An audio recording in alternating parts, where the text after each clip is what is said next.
Hello गाईस, आज काढत आहे करेलाचा ज्यूस बनवत आहे। खस खस खस खस वरपत आहे।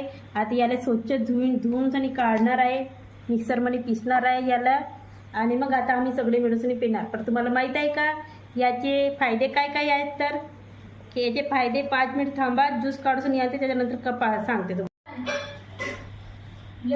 तर हा झाला आहे काढल्याचा ज्यूस। आणि याचे फायदे माहिती आहे का तुम्हाला? याचे फायदे आहेत, याच्यानं वजन कम होते आहे, रक्त एकदम साफ होत आहे, ब्लड सर्क्युलेशन होते, फायदा आहे त्याचा। जे चेहऱ्यावर आपले मुहासे आहे होतात ते कमी होतात याच्याने। याचे खूप सारे फायदे आहेत मित्रांनो, पण तुम्ही नक्की शेअर करून बघा। पण आम्ही तर शेअर करत आहोत बघा, हा तुम्ही पण नक्की शेअर करा आणि कमेंटमध्ये सांगा। व्हिडिओ चांगली झाली पडली असेल तर नक्की कमेंटमध्ये सांगा।